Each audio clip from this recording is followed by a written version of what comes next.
curse has been broken, and you're set free.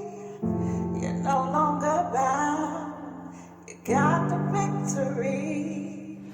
You're a winner, winner. You're a winner. You're a winner, winner. You're a winner. You're a winner, winner. You're a winner. You're a winner, winner. You're a winner. You're a winner, winner. You're a winner. You're a winner, winner. You're a winner. You're a winner, winner. You're a winner.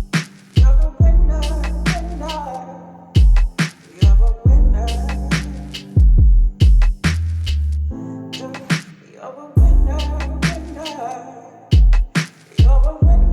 a winner. You're a winner, winner. You're a winner. You're a winner, winner. You're a winner. You're a winner, winner. You're a winner. The race is not yet won.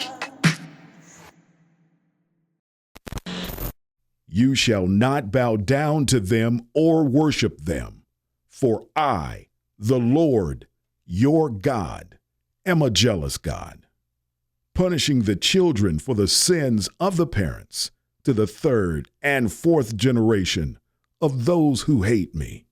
Generational curse, and I like this. You will see in Exodus chapter 28, Exodus 20, the Bible says that God will visit us, or visit the iniquity, which is another word for sin. He will visit the iniquity of people through the third and fourth generation. That means there will be a curse in your family, or you will have the inability to prosper from your third to fourth generation. That means people will be going throughout life not wondering why they can't get ahead, or why is this happening to me? Why can't I get ahead financially? Why can't I have children? And it could have been something where your forefathers did something to offend God. Now, basically, when you're talking about generation of curses, blessings and curses, you're talking about a treaty. The children of Israel entered into a covenant with God, and the breach of a covenant meant that you entered, or you put yourself into a curse, and that curse will be on you, even your children and your children's children, until it was removed.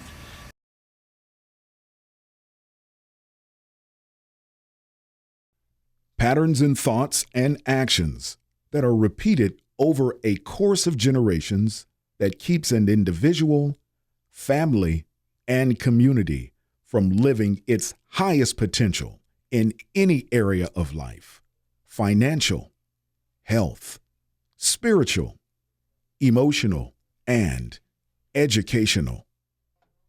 In talking about generational curses, it comes from the Bible. We're talking about it back in Exodus 20 and 5, when it talks about the iniquity of your fathers. And it talks about how it's going to be passed down to the third and fourth generation. Iniquity is simply sin. It's falling away from God's principles, away from God's promise. Anytime you walk outside of God's principles and God's promises, it equates to sin. And sin equates to iniquity. Iniquity equates to death, because the wages of sin is death. And the gift of God is eternal life. So when we talk about generational curses, it is exactly how it sounds. We are talking about issues or struggles that are passed from one generation to another.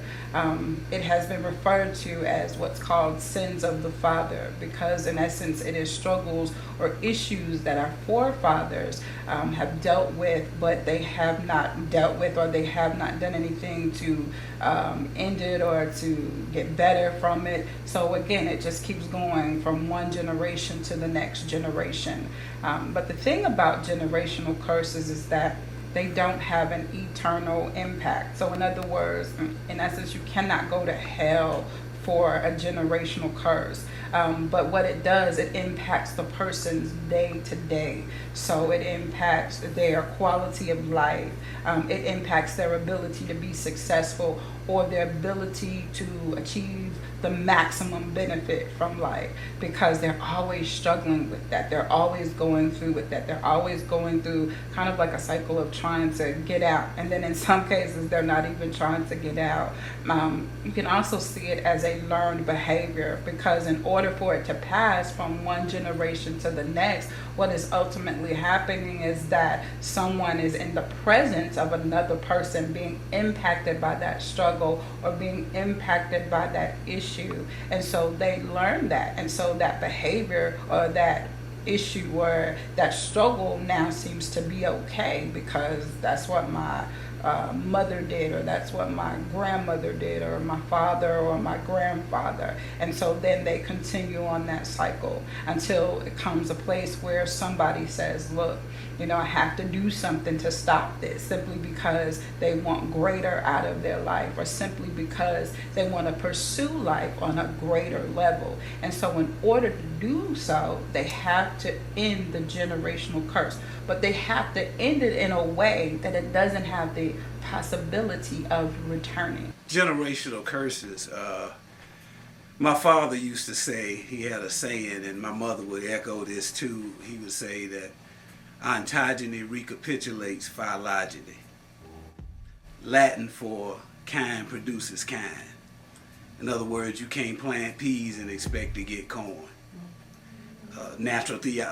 Ecological theology doesn't work like that. When I was told about the title of this film, that is the immediate maxim that came to my mind, what my father used to say. Staying with etymology for a second, when we look at the word generational, it comes from the root word gene, which we know means to give birth, Genesis. Genealogy, it's a birth happening. We look at the word curse. One definition says a prayer that something evil or bad would befall one. I said, wow, gene curse. African American curses can be traced from Africa to America to this present day. One might ask, how could this happen? Africans betrayed other Africans by capturing and selling them as slaves to other countries. This ushered in slavery to America. Out of slavery came curses on black slaves and on America. Slavery created practices that continue until today.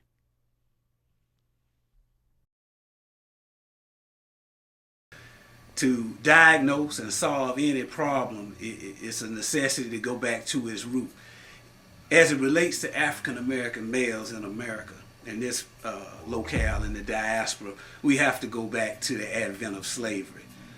Whether one adheres to 1619 AD or one adheres to 1555 AD on a good ship called Jesus.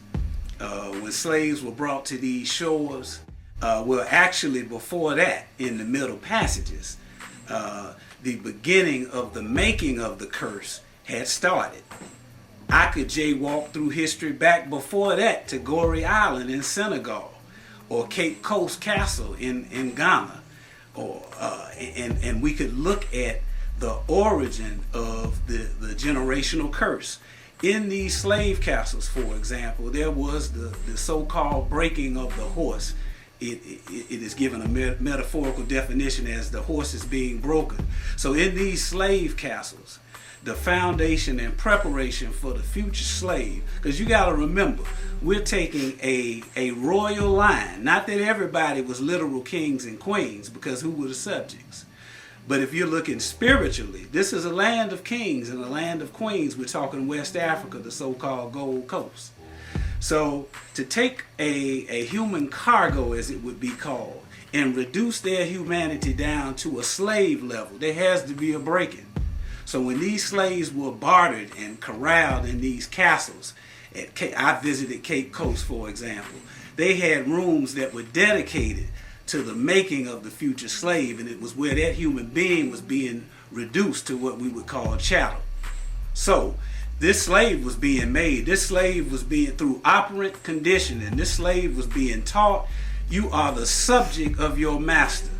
And then what we call theologomena, or in the Latin, false theology, was simultaneously being infused in pseudo chapel services. So now you have the formulation of this pathological lie that begins to be replicated through generations, which I'll talk about a little bit later. So this slave is being made, this curse is being made manifest and solidified, and it takes solid form on liquid surfaces called the Atlantic Ocean.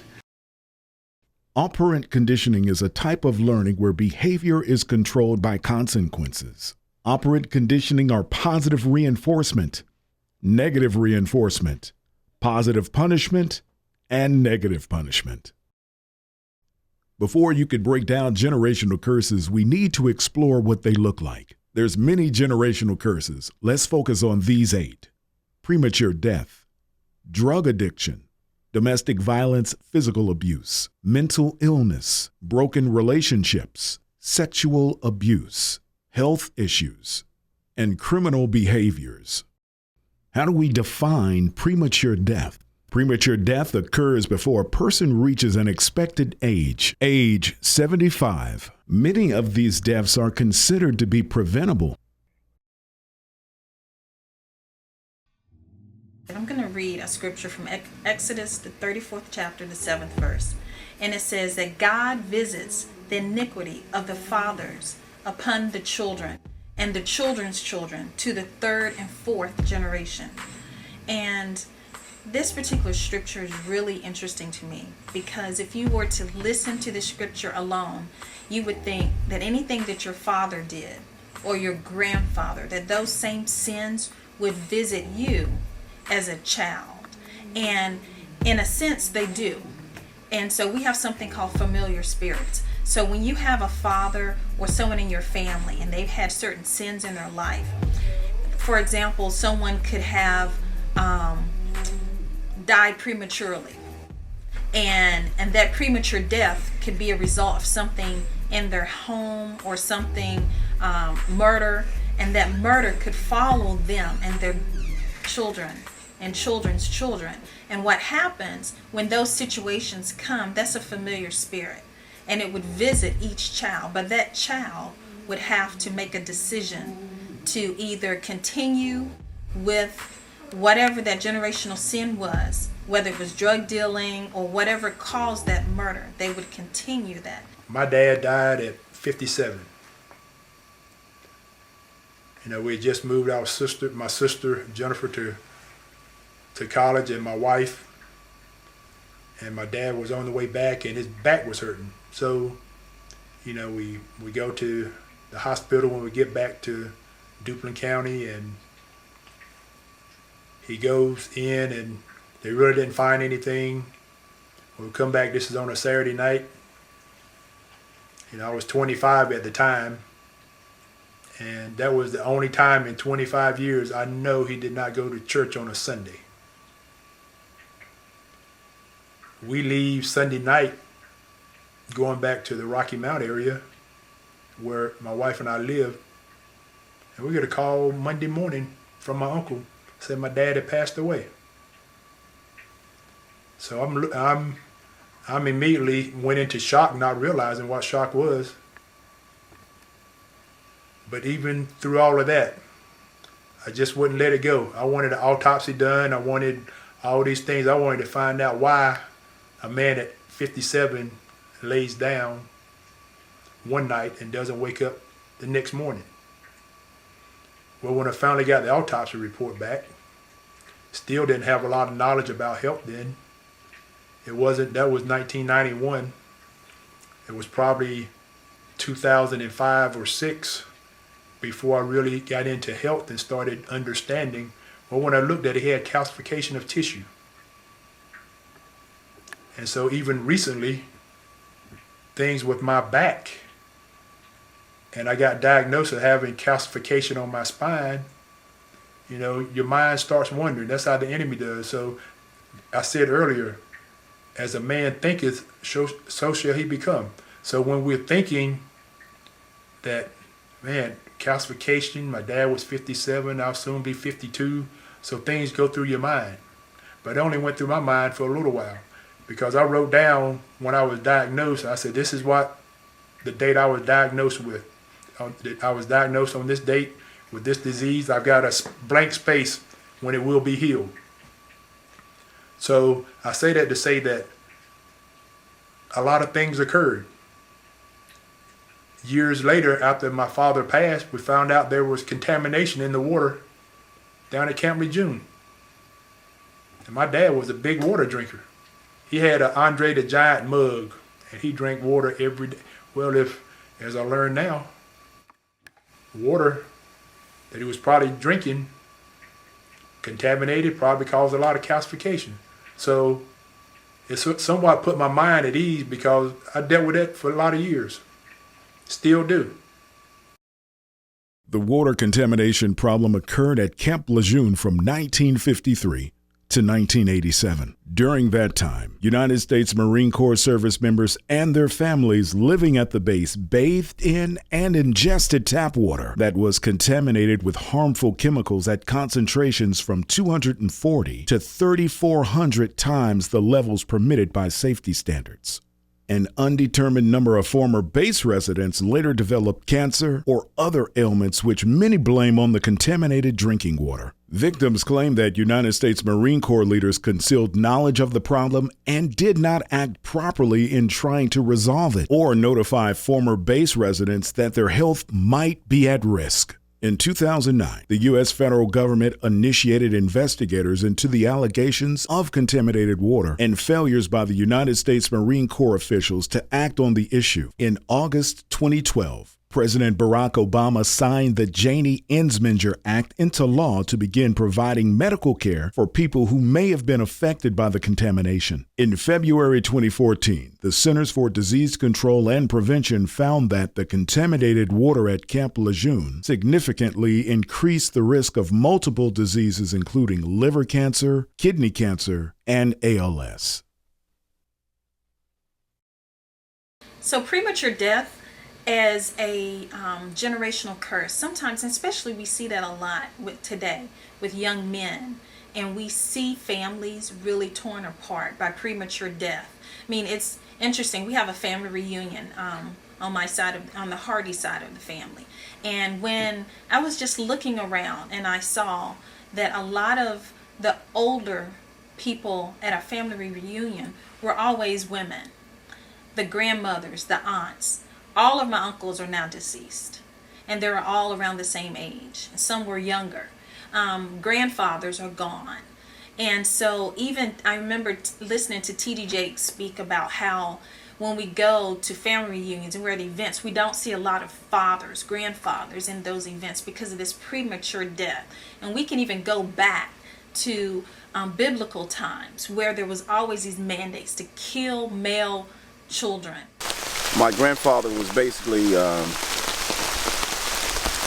was a ladies' man. They called him Honey. You know, think about it, Honey Graham. They called him Honey because all the ladies loved him. They called him Finger Pop because he likes to party and hang out in the clubs. You know, but those are characteristics I have. You know, no disrespect to anybody, but you know, I always wanted to know where I got this charismatic personality from, and obviously came from my grandfather. But he was basically dating his cousin's girlfriend, and Dennis Graham killed my grandfather over this woman. For years, as the story went, my grandfather was cursed based on his womanizing behaviors. So that's the sins of the father. One sin led to another sin, which Dennis Graham, which is related to me, which I never knew, killed my grandfather, which impacted 3 generations. It impacted my grandmother, her children, which is my dad, aunt, and uncle. It impacted me and my brother. It also impacted my children because, again, they missed out on the opportunity to, you know, share a life with my grandfather. But the story goes, Dennis Graham had to pay restitution or child support for 3 children that wasn't his. And imagine if a person killing their father, then he has to pay to take care of them. So you can see there's a lot of resentment, a lot of hatred. So as the curse would go, he hated the children or wished death on the children that he had to support. Story goes, Dennis Graham lived up the street from my father. And my father never knew this is the man that killed his dad. So we talking about a domino effect. Imagine you having conversation with someone that killed your father and you never knew because of the secrets, because of the mistruths that circulate through your family. Drug addiction. Addiction is defined as chronic, relapsing brain disease that is characterized by compulsive drug seeking and use, despite harmful consequences. Anger, repressed anger, regressed anger comes with an addiction. Probably my main trigger,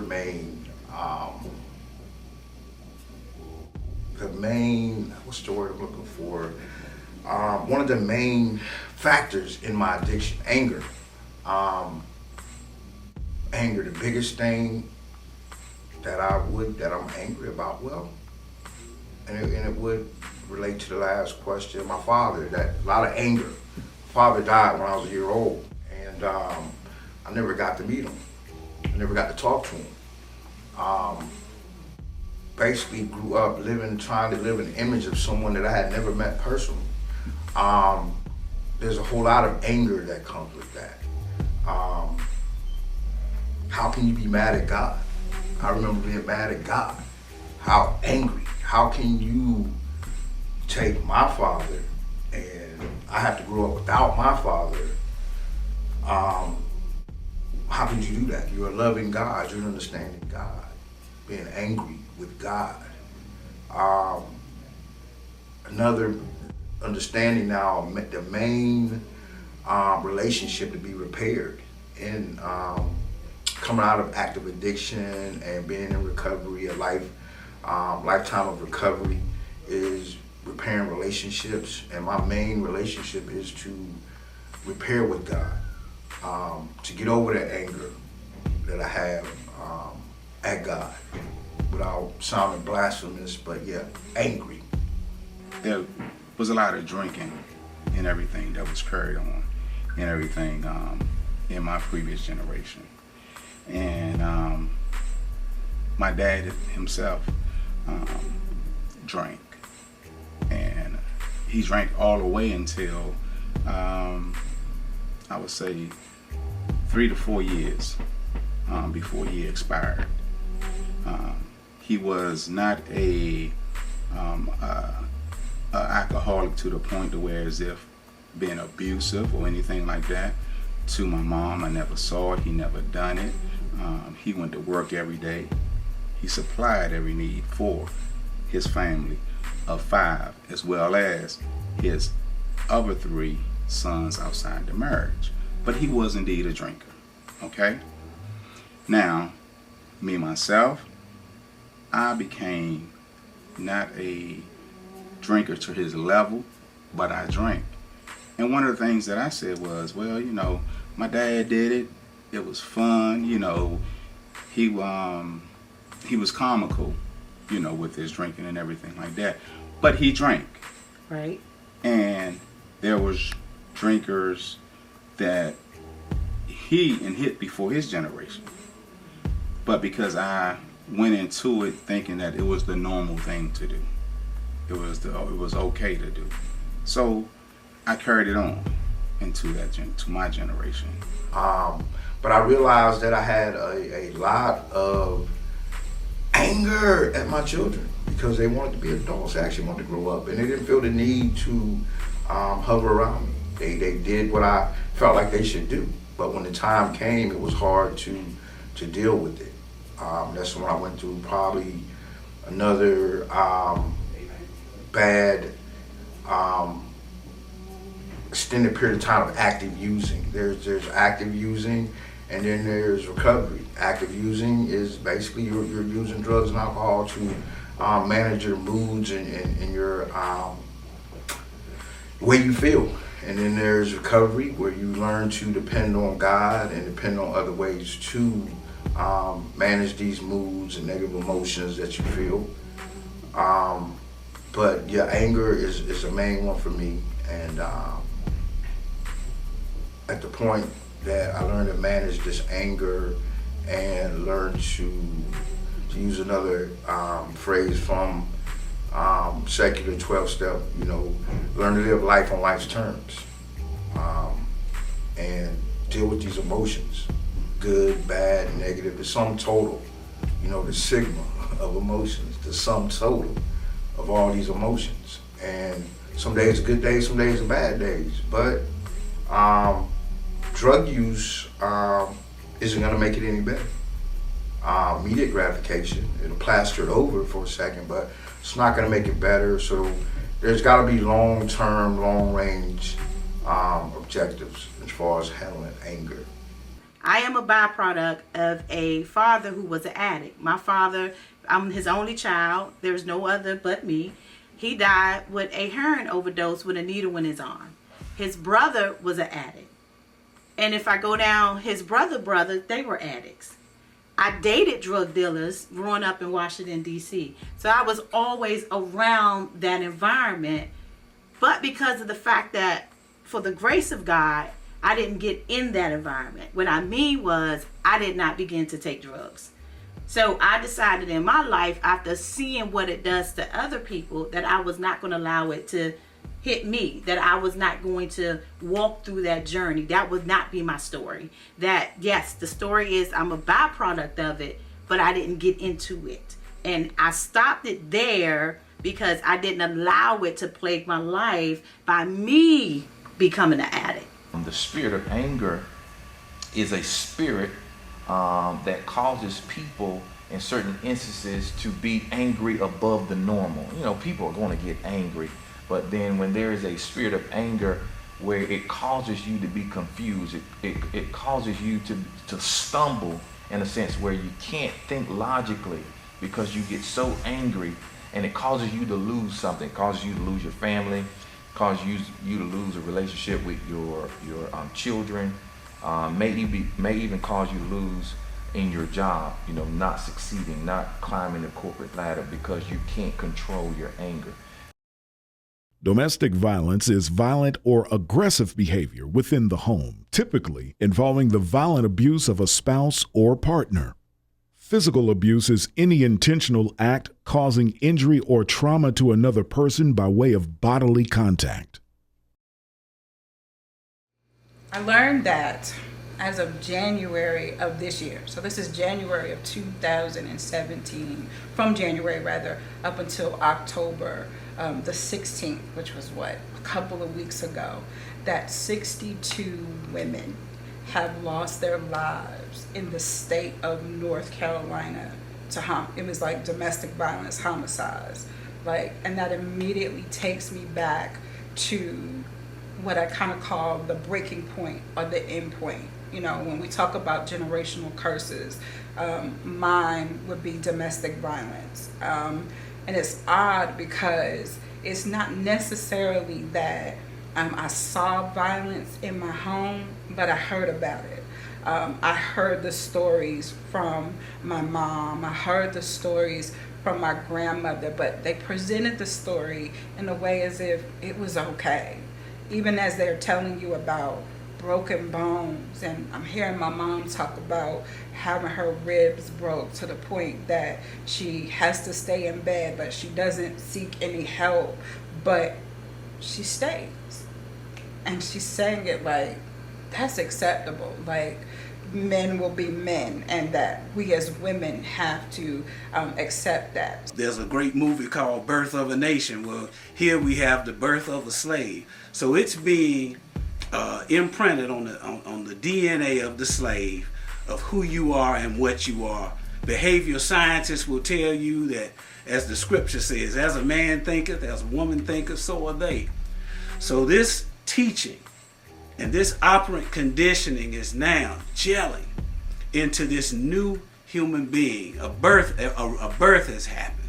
So you got this new human being that now sees themselves as nothing and sees their offspring as nothing. And the marginalization of the man in this culture is ongoing and perpetual. So you have on the female side, you have a woman being reduced to a unprotected person. She is at the whim and the appetite of the slave master and the slave trader. You have the man not being able to protect this woman.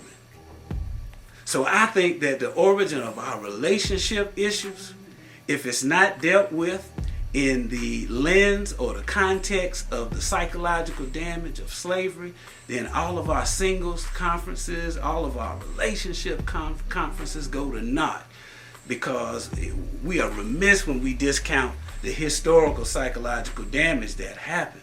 As I think back about my own father, who I loved a lot, but as my brother once described him, as like the uncle that you love a whole lot, he abused my mother. In fact, there was on one occasion where my mother tried to shoot my father, didn't know to take the safety off the gun. My father took the gun out of her hand and beat her with it. I distinctly remember being at dinner when I was 7 or 8 years old and seeing my father's fist come through the kitchen window. These kind of events shape who we are, and they also shape who we are, I think, when we don't discuss them, when we don't talk about these things. And one of the things in our community, we don't talk about troubling issues as often as we should, and as a result of that, I think a lot of times it's just replicated. The negative behavior is replicated on and on and on and on. You know, my breaking point, I think about after 5 years of being in a relationship that started just like any other relationship. You know, I was in my 20s, and I met a guy. You know, I met a guy that, by all accounts, was wonderful. Everybody that knew him and everybody that knew me felt like I'd hit the jackpot. Like I, in essence, had won the lottery. You know, I'm thinking about the very first experience. We were at a party. It was a house party, and to this day, like, I really don't even know what the trigger was. All I know is that we decided to leave the party, and we were arguing just like normal 20-year-olds in a relationship, you know? And I'm walking in front of him, and I could hear him saying, you know, don't walk away from me, don't walk away from me. But I'm just going. I'm just trying to get to the car because, you know, I'm ready to get home. I'm mad. And out of nowhere, it was like this beer bottle. Like, I can remember it's like 32 ounce, the Old English. It still even had beer in it. And he literally threw it at me, and he threw it at my head. But it actually grazed by. It didn't hit me, but it grazed by my ear to the point that you could hear the sound as this bottle was flying by. And you could, you know, it's like everything slowed down. You could see the alcohol, the beer coming out. And I remember it stopped right in front of me, and it hit the ground, and it shattered. And I stopped. And I literally had to turn around because I was thinking, you know, maybe it's somebody else back here, because there is no way that somebody that I like or somebody that I love would be throwing a beer bottle at my head. But I didn't leave because, again, I have been predisposed to men will be men. Battered love, wanting to believe so badly, so desperately in you, in your love. You said you understood, but you didn't understand at all. You said my heart was safe, but it was in the hands of indifference, beating up on myself so much that I almost didn't notice how much you had beat me down too. For every bruise I inflicted, you gave me one darker. For every cut I exacted, you cut me deeper. Fake love, battered love, you matched me blow for blow.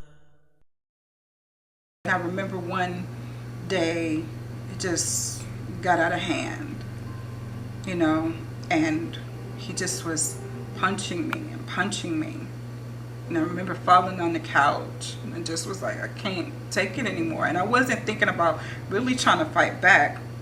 I just wanted him to get off me. I just wanted to get out. And I remember I pushed him and he just snapped. He was like, what the F? And the rest was history. He was just hitting me. And I remember it was like he was literally like hitting me towards the door. So in essence, I guess he was helping me because, yeah, I left right then. And I remember going over to a family member's house because I thought I would be safe there. Like, he ain't about to come over here. He's not going to hurt them. So I go to sleep. Next morning, we wake up and they come to me and they say, Stephanie, didn't you drive here? And I was like, yeah. I was like, so where's your car?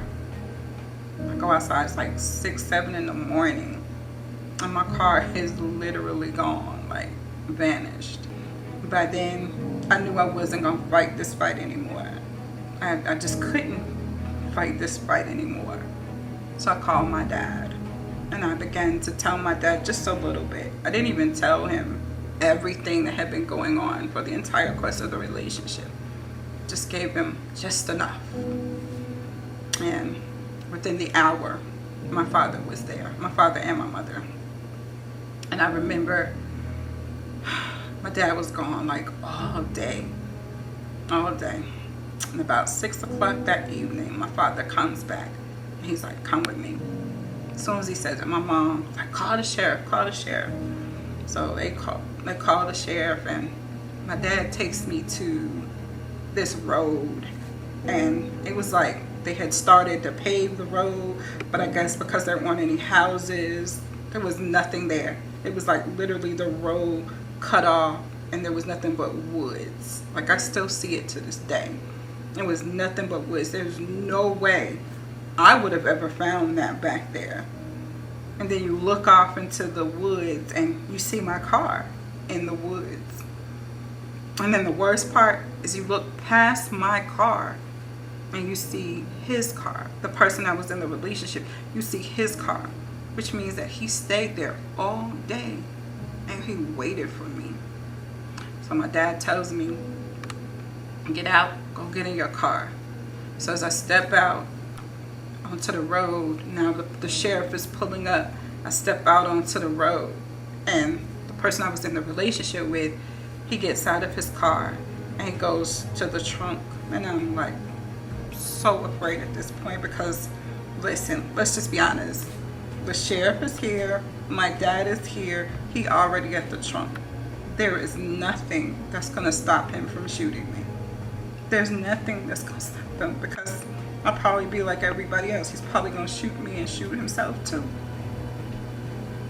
But my dad just kept saying, keep walking. And that's the only voice I was listening to was my dad. My dad was like, keep walking. So I kept walking. And then I heard my dad tell him, if you touch her, I'm gonna put a bullet right between your eyes. And in that moment, I just knew, get in your car. Get in your car and don't ever come back. And I did. You know what I mean? That day, my dad saved my life because it's been many, many days when I hear about other young ladies and women who their abuser or their intimate partner has killed them. I think about that easily could have been me. Like, what if my dad didn't find the car? What if I didn't think to call my father? What if I was the one that had found the car? My dad used to say that all the time. He said, I used to wonder what would have happened if you would have been the one to find the car.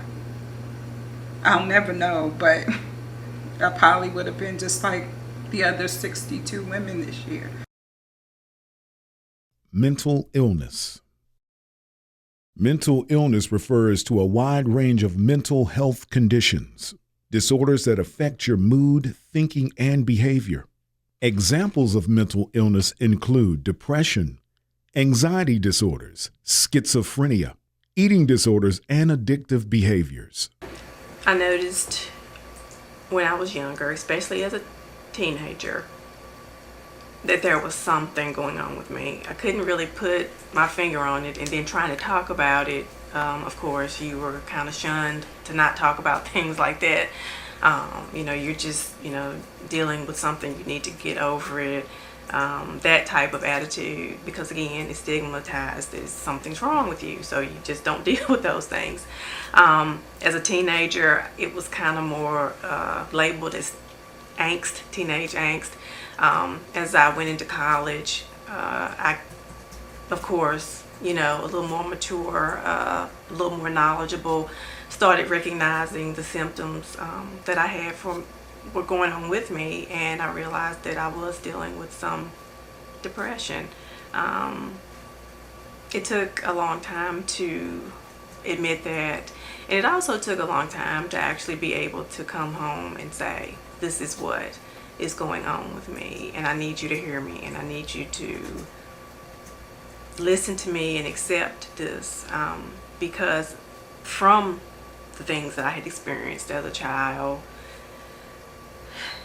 that was just one of the consequences. That was just one of the things that happened to me, because it was never addressed when I was younger, or never addressed as something that I needed when I was smaller. And it's not just me. My sister also deals with depression, and we have both been there for each other, I think, as supports in dealing with that. We don't talk a lot about it outside of us, and again, dysfunctional behaviors and the stigma of something being wrong with you, just to even admit that you may suffer from some type of mental illness. My mother had a nervous breakdown when I was 10 years old. Seeing what she went through was life-changing. It was a life-changing transition. Going from a what you call a soccer mom, a PTA mom, to someone I didn't even recognize. And I remember the mental treatments with the psychiatrist. I remember the visits to Dorothea Dix when she was there. I remember how the breakdown happened. I remember that I have another sibling who's older than me, my brother, but I was always the one that she attacked, no matter what, whether I was doing good or bad. I was always the one that she attacked. So as you see, that generational curse from her father, and sad to say, it's some curses that I may not be able to identify because I never met him. I didn't know him. She didn't know him. So she was battling things that came upon her that she didn't ask for, that she had nothing to do with, but it was passed down from her father. It was seeds that he sowed that was never destroyed, never broken. So the repercussions of that was the backlash came on her in a demonic force, and it literally overtook her mind. There'll be those days where like, oh my gosh, like I'm feeling good, good things are happening. But once I hit a mirror, it changes. And don't take my picture. I have no pictures from childhood. We was told that when we moved, when my mom finally left my dad, our belongings was left at a family member house. And then they had a flood, and all our childhood pictures are lost. I do not know what I look like as a child. The youngest picture I've ever seen of myself was about maybe 7 or 8, but I don't know what I look like as a baby. But there was not a lot of pictures taken of me. But you know what I learned over the years? When my mother used to call me ugly, and I hate to take pictures. My mother hates to take pictures. Not too long ago, one of my cousins posted a picture. She snuck a picture of my mom because my mom don't take pictures. All her pictures from our childhood are like this. Everything is like this, and everybody in the family knows. Don't take her picture. But I realized that I am her. Like I do the same thing. She don't take pictures. She's a beautiful woman. Like she's beautiful, and you tell her she looks pretty, and it's like don't say that, and it's like, no, you are. I guess she's so used to believing that she's ugly that she don't want to hear she's pretty, and it's like I'm angry at her because you did the same thing to me. So you have me feeling ugly, and you call me ugly because that's how you feel. You have me not taking pictures because that's how you feel. It doesn't make me, I don't get emotional. I get mad. Broken relationships is usually one that involves a one-sided breakup where the person dissolving the relationship has not acted kindly, decently, or even humanely in the aftermath. In an attempt to shrink responsibility and guilt, he or she refuses to give the former partner, a former lover, a parent, a spouse, or even a child closure, causing the rejected party pain and tremendous distress. My father left when I was 4 years old. Whatever the reason was, he had his reasons to leave. But I didn't grow up without a dad in my life, and it was hard for me to even cope with because I didn't even know that fathers existed until I got a little older. So I reacted the way I reacted, or responded the way I responded, because I seen how my mother responded, or I seen how other females around me. I always had my grandfather in my life until he passed, but he wasn't a consistent father figure in my life. My mom had boyfriends here and there, but they never were dad. But it was until I started to understand and began to go through some things I went through. And so, retrospect with me not having a dad, but some of the things that he did. My dad was a Rolling Stone, so some of the things that he was doing kind of trickled down, and I didn't even know about him being that kind of person. But I started doing those things earlier in high school and even college, and got married, and that didn't work out because of the things that my dad was dealing with, kind of put the pin down here. But the one thing that I was clear about, regardless of marriage not working out, I told myself that I would never leave my kids. And that's the one thing I told my son, I told my daughter, if any curse I'm going to break the fact that you will always have a father in your life. We've had a whole lot of absent fathers in the black community and black families. Not necessarily absent like from the home physically, like deadbeat dads or whatever, but dads that just for some reason wasn't there for their kids physically or even emotionally at all times, or as much as they could have been. I remember growing up, my early years, when we first moved down from DC, I was a baby, 2 years old, somewhere in there, and we moved into my grandparents' house, me, my mom, my dad, and so we slept in the same bed. I went to his basketball games with him, went to the car wash with him, did everything with him. And after I got about 6 or 7 or so, we had moved into our own place and everything. And that's when he had to start working back shift jobs and stuff like that, second shift. So I'm in school, he's home. I get home from school, he's going to work. So about 2-3 years went by where, I pretty much saw him when I could see him. And I was with my aunt and uncle and my granddad and grandmama, but I wasn't with my mother and father.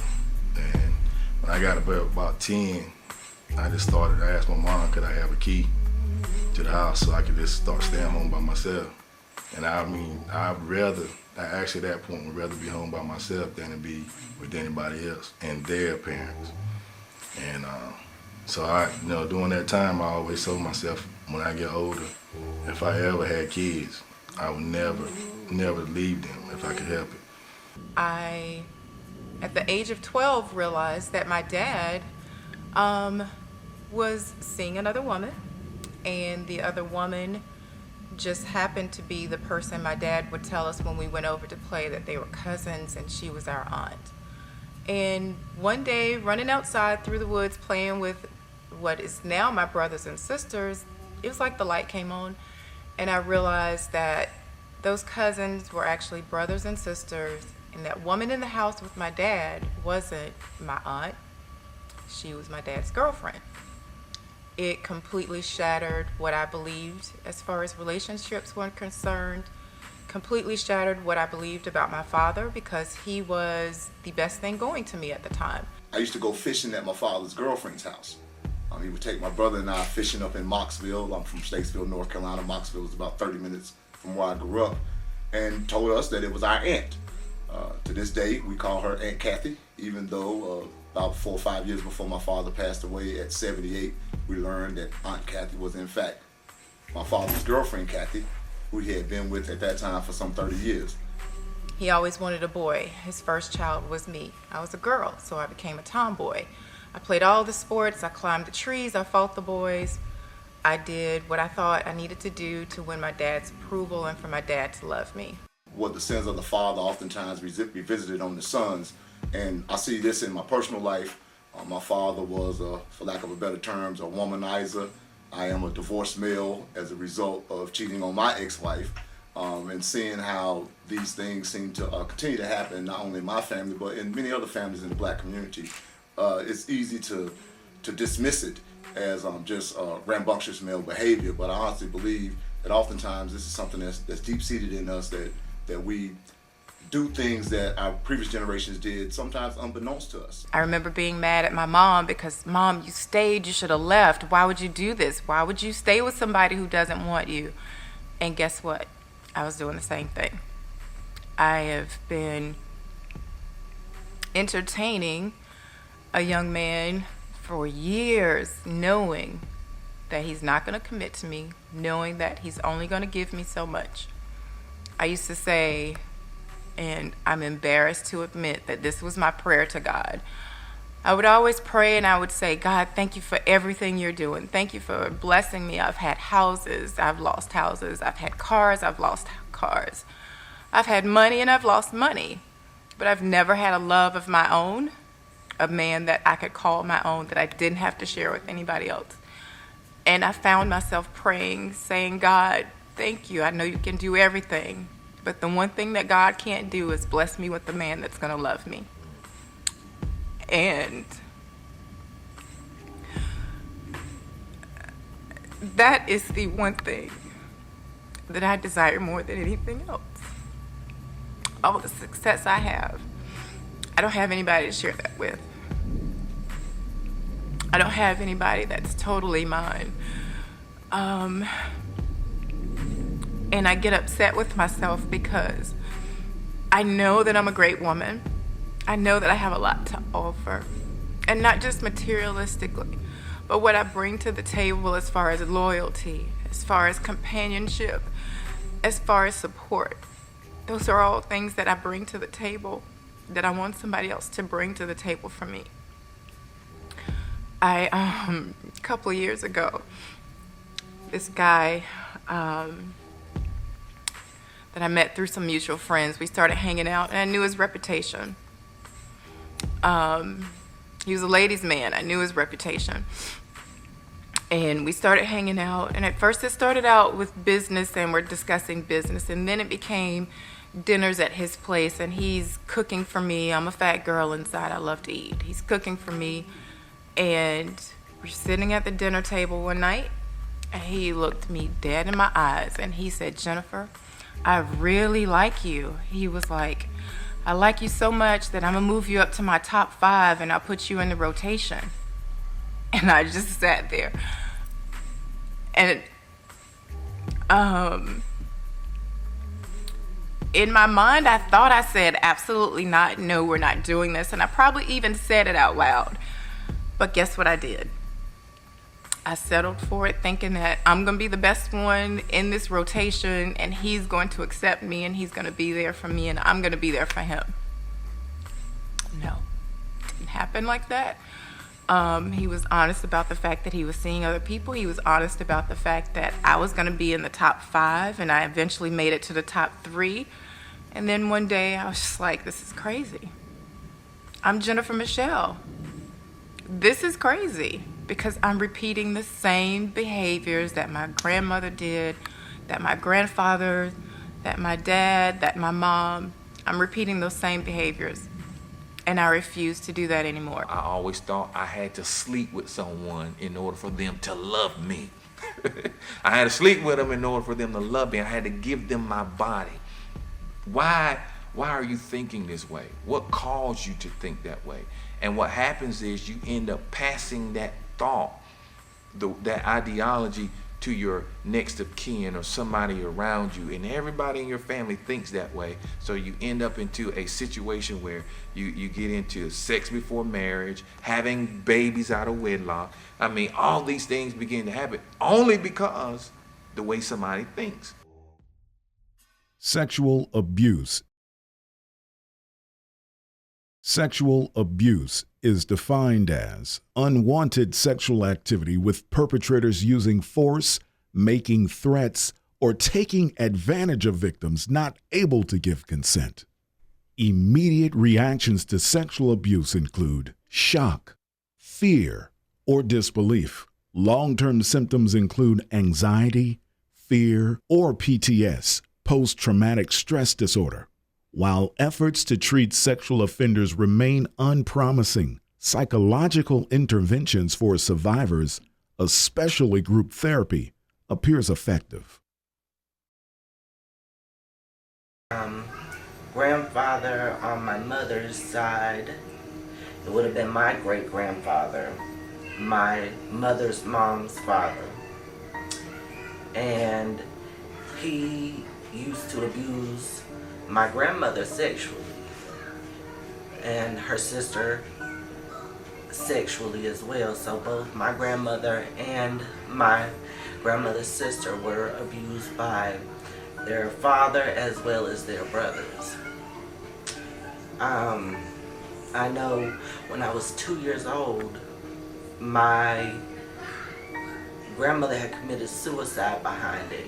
And I still remember my grandmother, but I don't remember her past a few memories.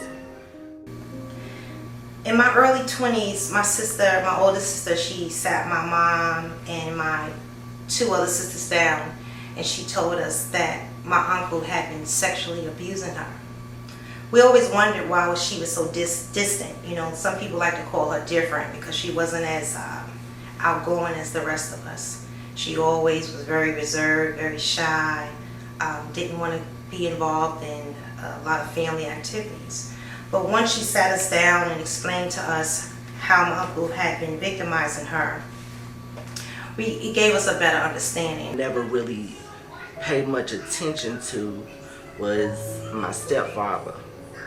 I did, but I didn't. I was always told not to tell on my dad. My mother didn't want to hear about it. And she always used to tell me, stop telling on your dad. You should have been in the bed. But like, it was bad. He used to thirst me before I went to bed, and I never wet the bed. So I would get up 2-3 o'clock in the morning with a dry mouth and try and get something to drink, and this man would beat me bad in his drawers because I accidentally caught him doing something to himself, and it was persistent. And I remember one time the cover coming down my leg and him walking out the room screaming, son of a motherfucking bitch. I never forget the way I felt. I felt so scared. I told my mom. She said, stop telling on your dad. He's not doing anything. Been telling her my whole life. But I'm the one that was wrong. So I got emancipated at 15. And I got my first place. When I got my first place, I was living beside my landlord. And my landlord seemed to be a cool guy. He had a girlfriend or a wife, but he seemed to be a cool guy. They both seem to be cool. I remember one day my wash machine had went out and I couldn't wash. I was going to go to the laundromat to wash clothes, but my landlord at the time said that I could use the wash machine, use his washer and dryer.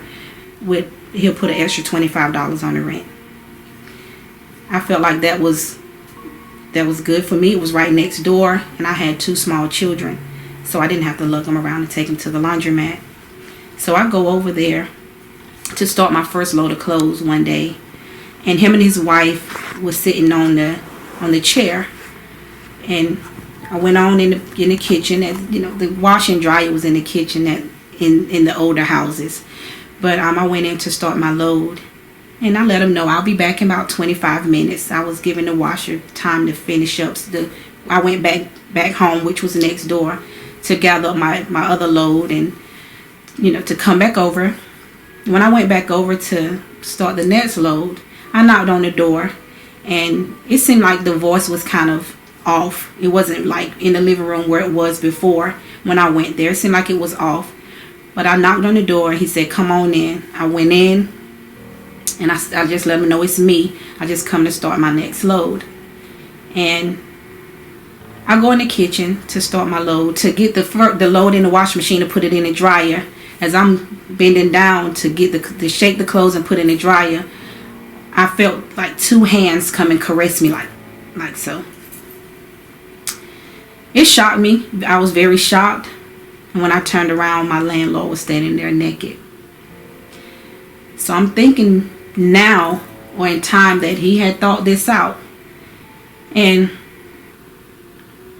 I was very shocked. I had to defend myself. I fought my landlord. We tussled. And I got away. So, no, he never actually raped me, but he attempted to. And I always felt like, from when my dad molested me down to my landlord, I questioned myself, what have I done wrong, or what did I do wrong for men that you could trust to take advantage of you? And I was such a young person, a young girl.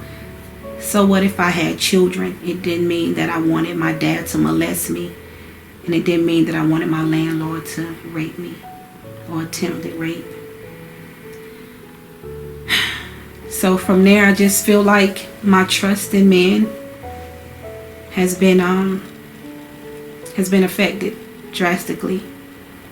It took me a long time to trust again, and it led into me getting married at the age of 21. So, do I still have a problem trusting? Yes, I do. I do. I kind of want your whole resume, because I just knew you never know. But it affected me big time. Big time. I started thinking suicidal thoughts then too. Because I always wondered, what did I do? What did I do wrong? When it wasn't nothing that I done. It was everything about him and what he wanted to do. So I had to overcome that too. But I did. It took some time, but I did.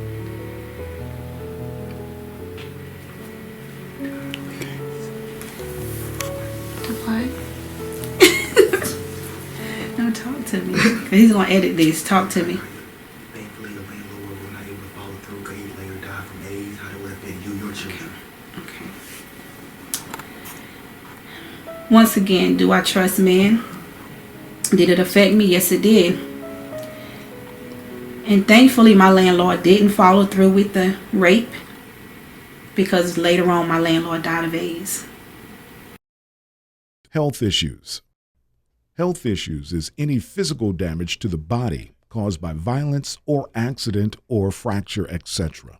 Softness, unfitness, poor physical conditions as from a life of ease and luxury, an illness, disease, or medical problem. There are 10 health problems related to stress. Number 1, heart disease. Number 2, asthma. Number 3, obesity. Number 4, diabetes. Number 5, headaches. Number 6, depression and anxiety. Number 7, gastrointestinal problems. Number 8, Alzheimer's disease. Number 9, accelerated aging. And number 10, premature death. As a doctor of chiropractic, oftentimes I see many different types of sickness and pain in the body, and many times it's created by sin. And when I say sin, because we weren't created to be sick. We weren't created to have pain and suffering in our bodies.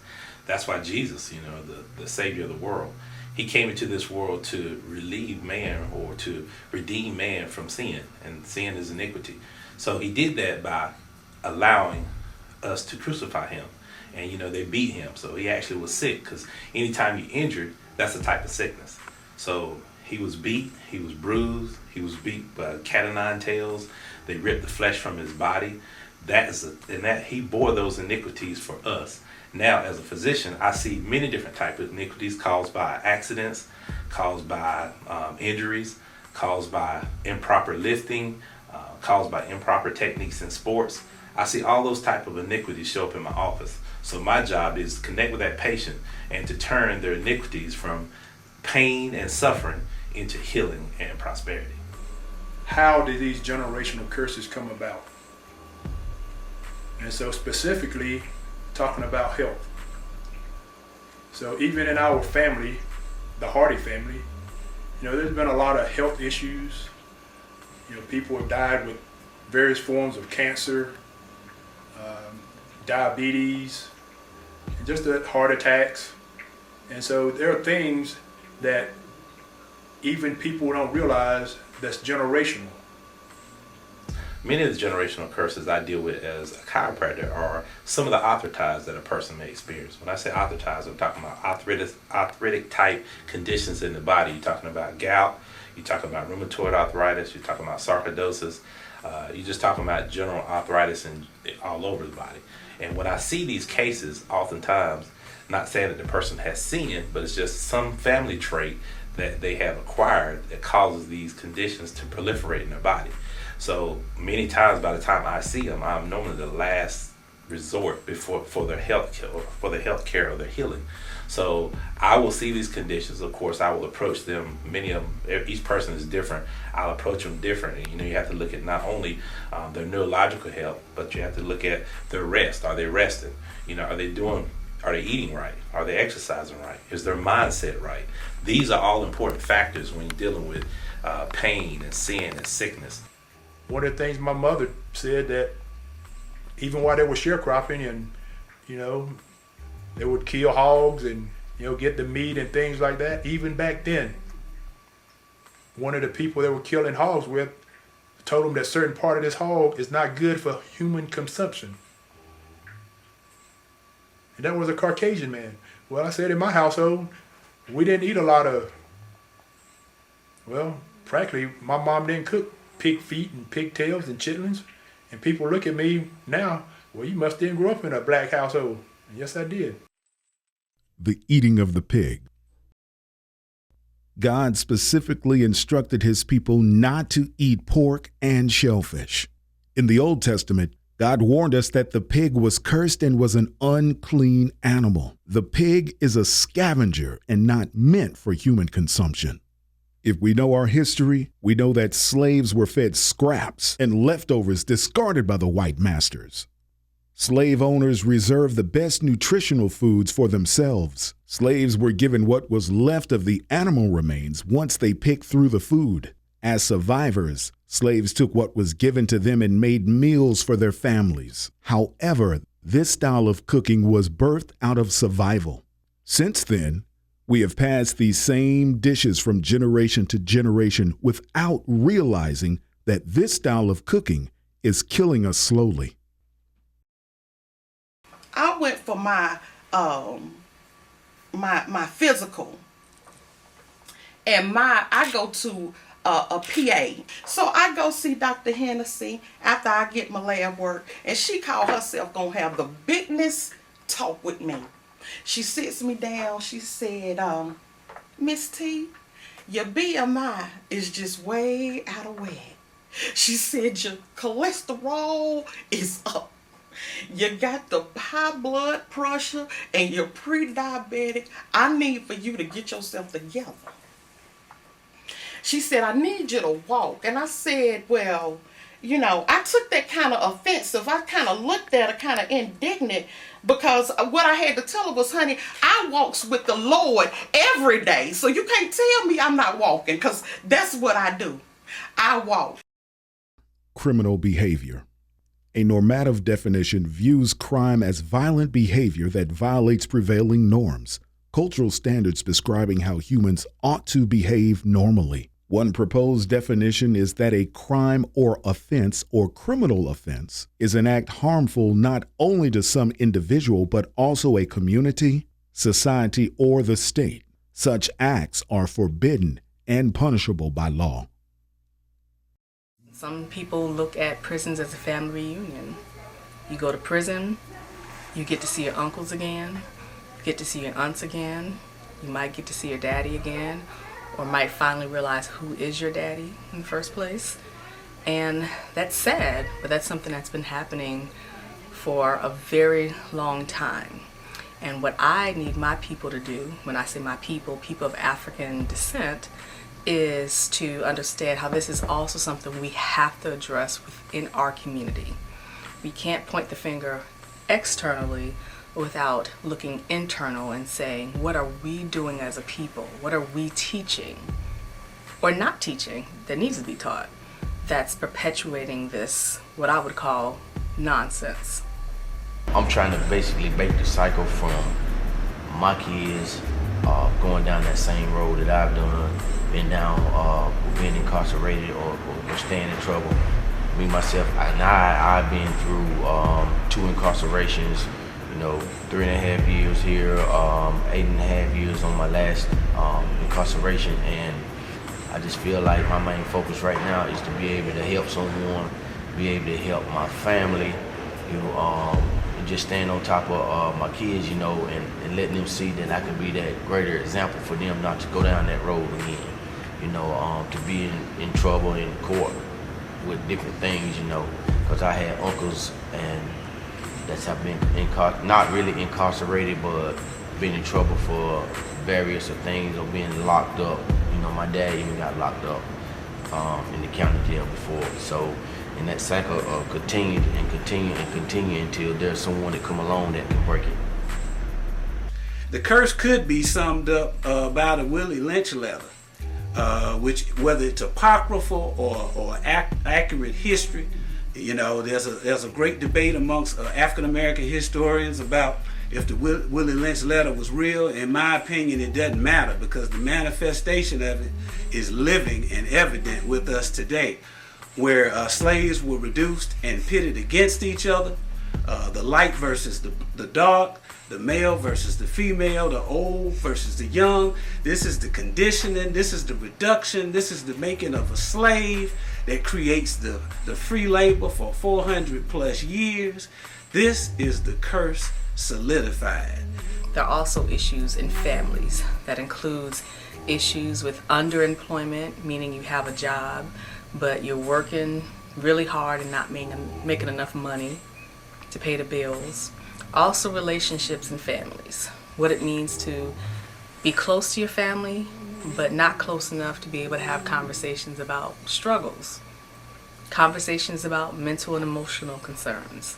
So that's a huge deal in African diaspora families in the United States of America and around the world.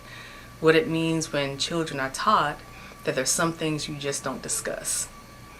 And therefore, when people end up incarcerated, oftentimes people need to be getting mental health treatment, because the average person who's incarcerated might have a mental health condition, but they don't get diagnosed until they're incarcerated. And then when they're incarcerated, the mental health services are very weak. Oftentimes it results in them just being put on some prescription medication. And so that's just passed down from generation to generation, where a lot of times people don't have medical access until they are in jails and prisons. And it's just normal. That's how it is. You have communities where if you haven't been incarcerated, there's something wrong with you. Maybe you're not black enough, especially if you're a man, and people think you don't understand the struggle. breaking the cycle. Breaking the cycle is to not participate in dysfunctional and/or unhealthy behavior. Often such behavior is commonplace in one's family, and the person breaking the cycle does so to keep it from continuing to future generations. So one thing that is very powerful that I think it's important for people to know is the power of the subconscious mind. So research has shown that 95 to 98% of what we do is driven from our subconscious mind. Now, most people think what we do is from our conscious mind, what we're currently thinking in present, but it's not. And so our subconscious mind is actually programmed and pretty hardwired by the time we're 8 years of age. So when you think about what you experienced as a child, what you were told as a child, what beliefs did you inherit from your parents, from your grandparents, from your friends? All of that is really coded in your brain, in your subconscious mind by the age of about 8. And so what we end up doing is we actually inherit and adopt a lot of beliefs from other people. Cognitive behavior therapy and ABC model. The ABC model is one of the most famous cognitive behavior therapy techniques for analyzing your thoughts, behavior, and emotions. The basis of CBT, cognitive behavior therapy. Cognitive behavior therapy, or CBT, works on the assumption that your beliefs influence your emotions and your behavior, and that by identifying and addressing problematic thoughts, you can help change your behavior and experiences for the better. The ABC model of CBT. The ABC model asks you to record a sequence of events in terms of A. Activating event, also sometimes described as a trigger. B. Beliefs. For example, the thoughts that occur to you when the activating event happens. And C. Consequences. How you feel and behave when you have those beliefs. Consequences may be divided into two parts: your actions and your emotions. Sometimes as we grow older, as we become adults and we find ourselves doing things and we don't understand why, that's why. It's because we're acting out of old information that may not even be true for who we are today, but because we don't recognize where it's coming from, we keep doing the same thing. Those are behavioral patterns. Those are the types of things that perpetuate generational curses. And so one of the things I like to do is help people understand how to stop those behavior, how to stop doing the things you don't want to do. And so the formula A plus B equals C is more of an objective way to kind of view and understand that. Once people stop long enough to really examine what they believe, then they can begin to really assess and make changes in their behavior, because your behavior is being driven by what it is you truly believe.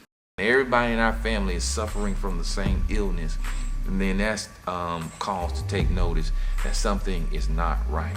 And this is what we're talking about by a generational curse. Now, again, I want to reiterate that obedience always stops the curse. That means someone changing the way they think towards God. And this is what we really call repentance. You know, a person say, what does it mean to repent? It means to change your mind, change your thinking towards God, change your mind how you see God. I've owned up to my part in my life. I can't blame my dad anymore. I'm an older woman, and daddy can no longer be the blame for Jennifer still making bad choices, Jennifer still making bad decisions. I can't blame mom.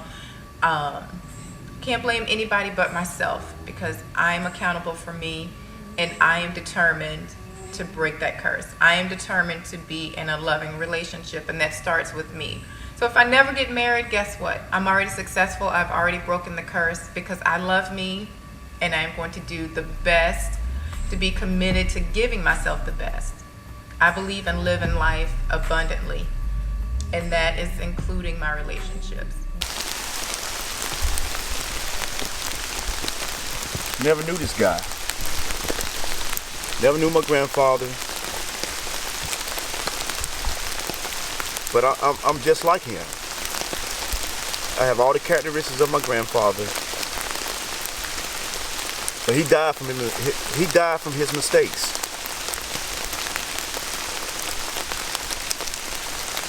My father passed away at a young age. I spent half my life without a dad. Some of the choices I've made, if I had a father as an adult, I probably wouldn't have made. So I can only feel how he felt when he lost his dad. I feel for my grandmother because she had to raise 3 kids by herself. And she did a wonderful job, but she also had to bury 3 of her children. I want to break that curse. Whatever the generational curse is with the Graham family, I want to break that cycle. I'm still trying to put the puzzles together. I can't get the words to express how I'm feeling right now. But if my grandfather was cursed, and if these are the sins of his transgressions, I have to do better. I have to make better decisions for my children.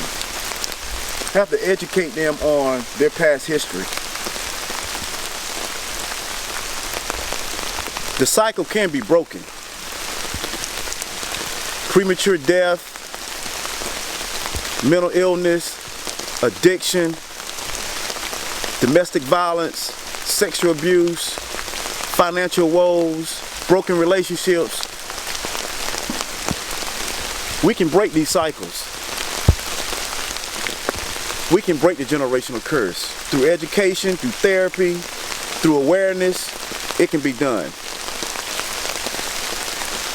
Today's a sad day, but I'm going to rejoice because now that I know the truth, I can move on. The race is not given to the swift or the strong, but to the one, yeah, who can just hold on. So hold your head up, hold it real high. Don't you give up, 'cause it's your time. The curse has been broken, and you're set free. You're no longer bound. You got the victory, and you're a winner, winner. And you're a winner. And you're a winner, winner. You're a winner.